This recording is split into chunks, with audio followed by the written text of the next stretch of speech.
On this episode of What Makes You Human, we sit with a woman who has spent over 3 decades inside uniforms, command rooms, and conflict zones, but whose work has always been about people. Lieutenant General Cheryl Pearce is a 3-star general and the acting military advisor for UN peacekeeping operations, overseeing more than 53,000 peacekeepers across 11 countries. She is the first woman to lead these complex global military efforts. But beyond the ranks, the medals and the missions, from Cyprus to Afghanistan, this conversation asks a calm question.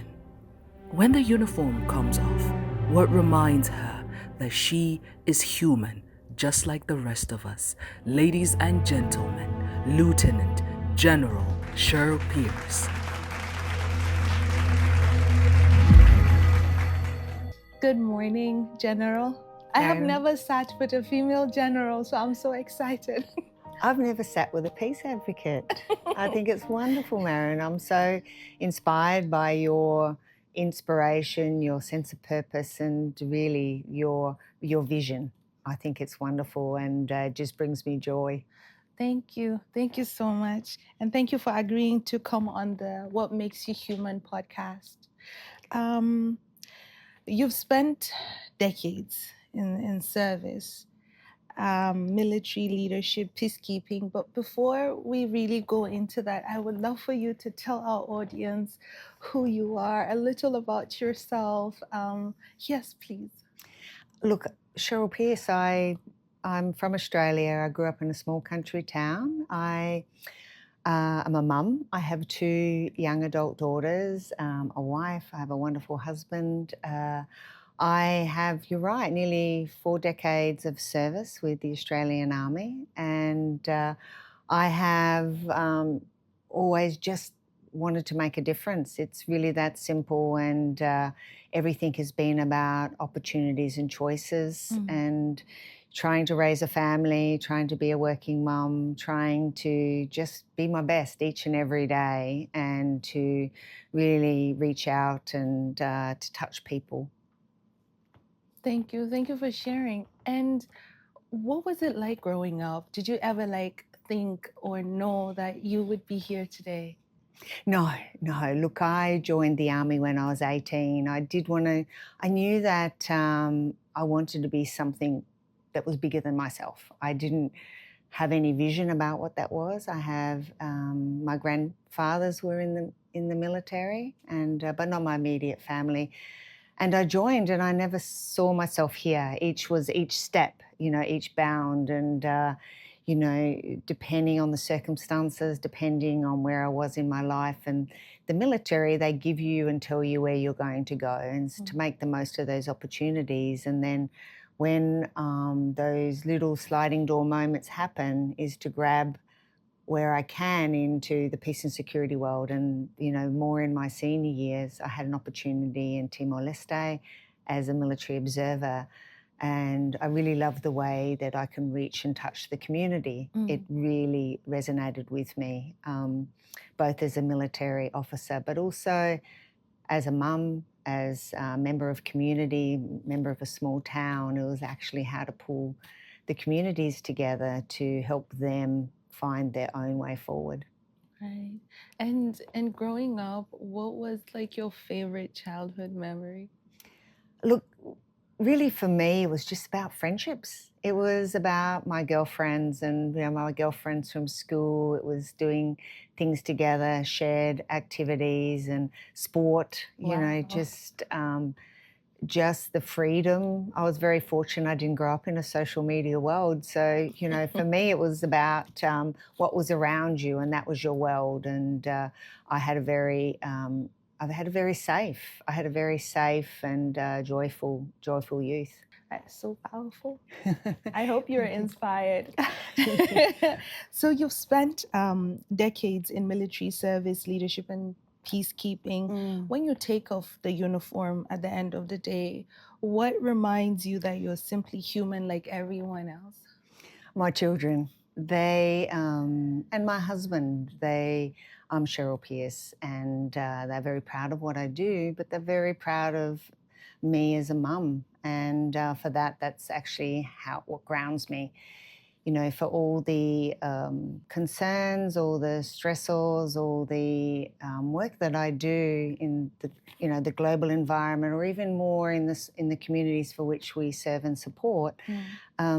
You know, when you come home or when I pick up the phone to talk to my children, I'm in the moment with them, and they really ground me. And their questions to me is a question as a mum. And my girlfriends, and you know, I am Cheryl Pearce, and so for that, this is what I do.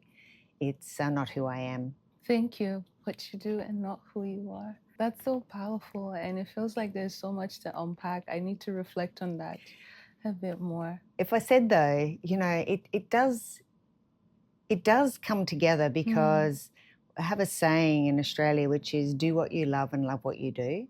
So it is, I feel like it's part of all of me, but I don't actually, I do try and separate the family piece, and just to make sure I prioritise my family and don't treat them like it's part of my work. So it's always a balance, and you know, you never always get it quite right, and you always have a little bit of guilt about you not putting enough where you should be of your time. But I'll always give it my best shot every day. I don't always succeed, but I do like to try. And perhaps that's actually what makes us human, that we don't succeed at everything, but we just don't stop. We keep trying. No, you stumble, you pick yourself up, dust yourself off and go again. And really for me, it's about living my values, and whether it be to my family, to my work, to my friends, it's about those values that actually are my guiding direction. Right. Thank you for sharing. Can you take us to a moment in your journey, whether in Afghanistan, Cyprus, or elsewhere, where your faith in humanity was deeply tested and perhaps also restored?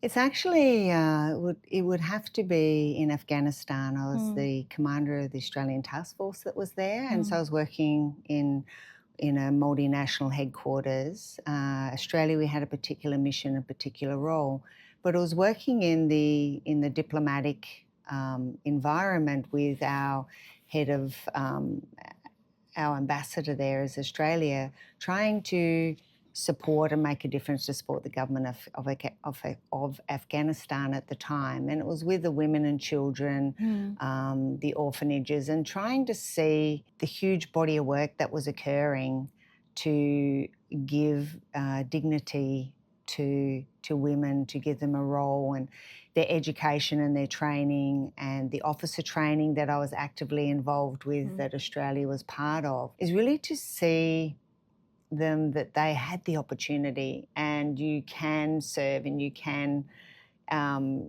be who you want to be as a female, and that gender doesn't play a part. The environment is difficult, and so I had a true belief, but I would say my belief is still there. It's sorely tested at the moment, and we see many Afghan women, those that have managed to relocate to other countries and to pursue their goals. But my heart still goes for those that are not able to realise their full potential and are constrained by the environment for which they are living in. So that breaks my heart. I will forever be optimistic for the future, because to be anything else it's sometimes too heartbreaking and too hard. And so I think we each and every day all need to try to make a change, to try and not accept the status quo, to try and improve the environment for which they live. And so for me, it's the roller coaster of where you serve and what you're trying to achieve, and that humanity piece is really, it touches, because it makes me realise what a privileged opportunity I've had that I take in some ways for granted.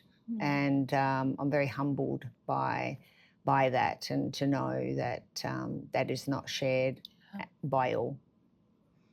Thank you so much for sharing.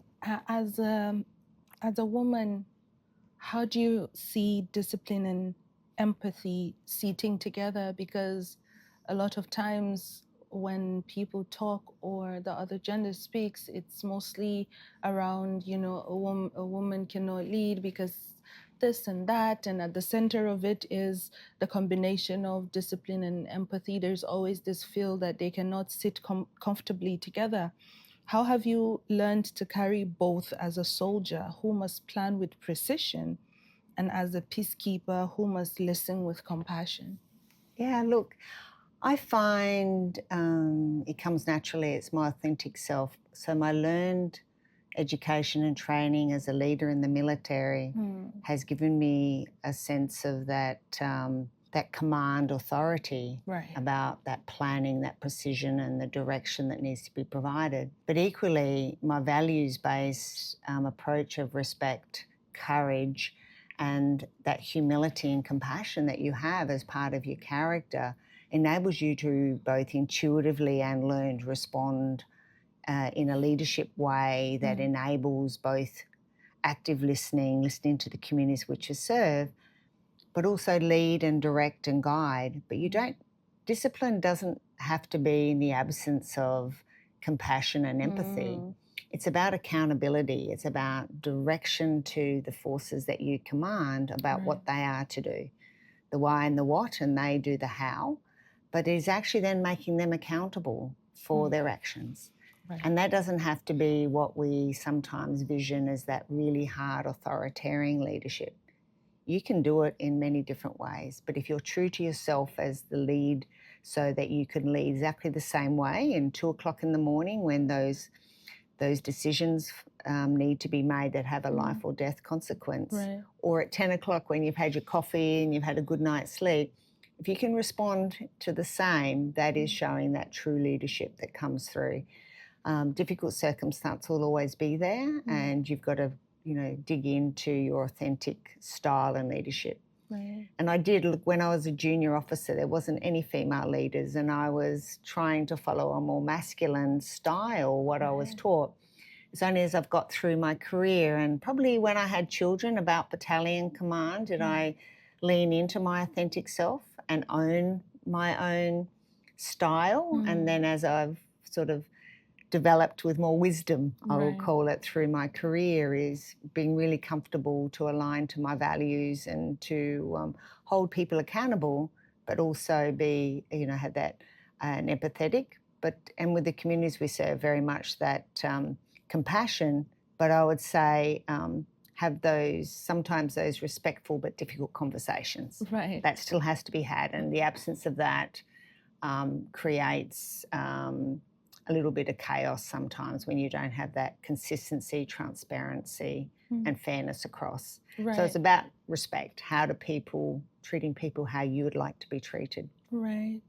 And just talking about how you would like to be treated, treating people the way that you like to be treated. It brings me to my next question on peacekeeping, how people see peacekeeping on the news. It's one angle, but what's one reality, whether it's daily lives of troops or the struggles of local communities, that you wish more people could truly witness and understand? Yeah, look, peacekeeping is a 24/7 role. You're trying to, it's complex. It is difficult on a protection of civilian mandate. You're trying to support, listen to, and protect the community for which you're there to serve and support. Equally is how to understand the bigger picture, and sometimes you can't protect. Sometimes you'll give it your best effort on the ground, and so every peacekeeper is to fulfil their full responsibilities, to lean in and to work with the communities for which they serve, and they do, and they step up each and every day, and it touches my heart when I see the peacekeeper who is engaging with the community in a face-to-face, being part of, learning to understand, and really each individual wanting to make that difference. Because for the peacekeeper, it is those single touch points that do make the difference.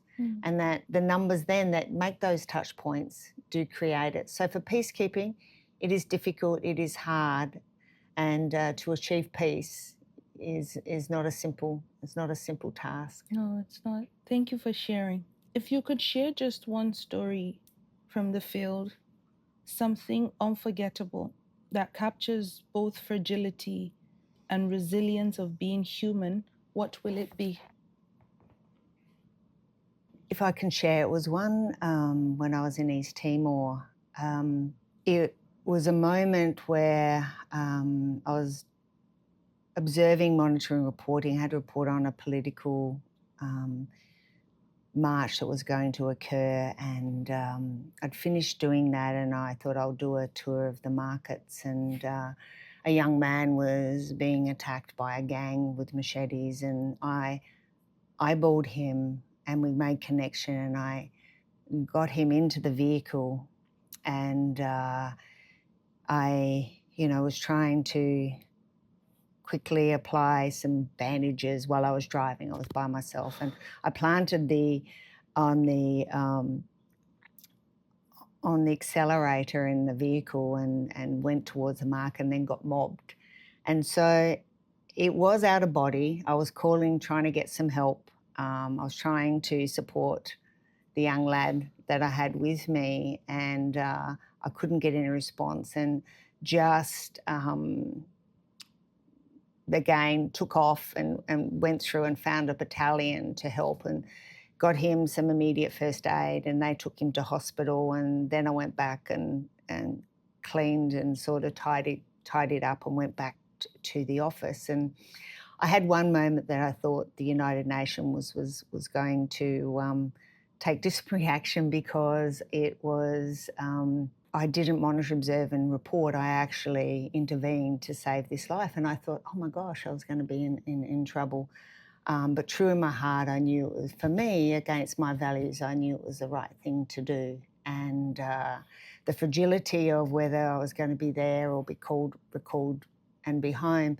And it didn't matter, because the father who came, this young lad who came to thank me for saving his life, it didn't matter. And so that fragility of doing what you do to the best of your ability, and your role might be one, but you're there with a blue beret and a vehicle, and you help just one person and make one person's life a difference.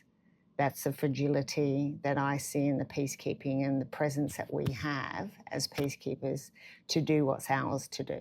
And so for that, and my experience in that was truly making sure that you believe in yourself and you back yourself in what you do, because being true to yourself is the thing that actually holds most dear. Thank you for sharing that. Wow. Having to make that choice was definitely difficult, but just knowing that deep in your heart you did something that you wouldn't regret regardless of the outcome, that is so brave. I actually didn't think that at the time. It was instinctive as the right thing to do. Right. But it goes back to aligning to my values, and it's the courage. It's the courage to be who you are, the courage to step out of the comfort, courage to, just wanting to go back to what, as a child, is to make a difference. And it can be just in the small single steps, or it can be what I'm doing now in a broader sense, and making a difference in many different ways. So it all starts from somewhere, and it starts back into, you talk about what makes you human, and what makes you human is the sums of all the bits around you, your experiences, your own values, and it's that sort of confirmation, or you stumble, and as you develop, it really aligns to what that is. And it goes back to dignity, that the dignity of each and every human. And I would love for that someone would not just pass me by on the side of the road if that was me, right. or that we all are respectful to each other, no matter who we are, no matter background, education, training, whatever, is that, or gender. We all actually have that inclusive and, mindset about we're all part of a bigger community. Thank you so much. Would you say then that this is the story that continues to shape how you see peace and service? Oh, I do. I believe in humanity.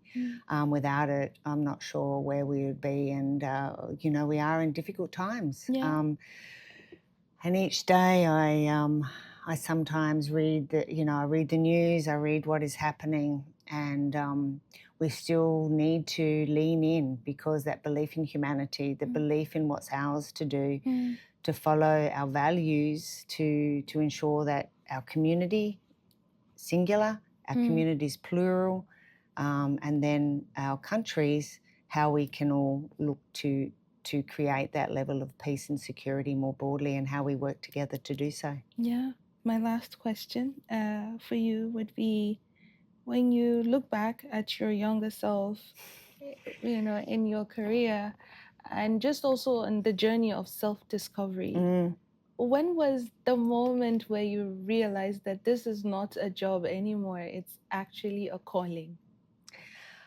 It was probably when I was a young mum.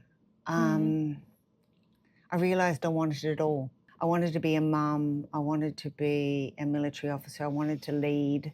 I had a battalion then. I wanted to lead forces. I wanted it all, but the environment made it difficult, and it really gave me a level of determination to keep striving for what I believed in my sense of purpose was, because everyone was saying in the environment, the culturally was that you should do this, you should do that, which just niggled me. I said, no, I want to do something and to do it differently. And so that pursuit of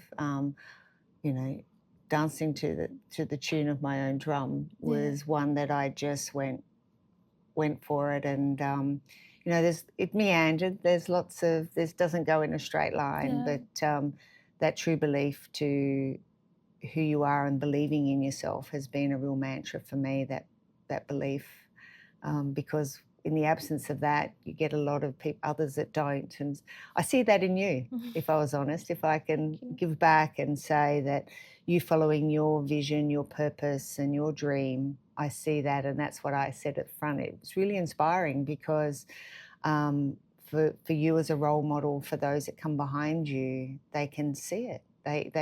You can't be what you can't see sometimes, and to see someone your light self follow your dreams is really for them an opening for them to pursue theirs. And I hope for me that if it just gives one person an opportunity to see me fulfilling roles that they aspire to, go for it. Thank you so much. I've had a wonderful time just learning from you and just listening. I almost don't want the podcast to end, but thank you so much. And I have a gift for you. I'll just get it. Thank you. If she's done. Oh my goodness. It's a scarf that says human. Oh my gosh, that is gorgeous. I will, not official, but I can do that. Thank you. But thank you. Can I give you a hug? Oh, thank you so much. Thank you so much. I wish you so much success. For me, the outside of me is telling me in the mirror that my career is nearly over, but the inside I've got so much more to give, and I look at you and I go, oh my gosh, you got to take the world on. You got to take the world on. Thank you so much.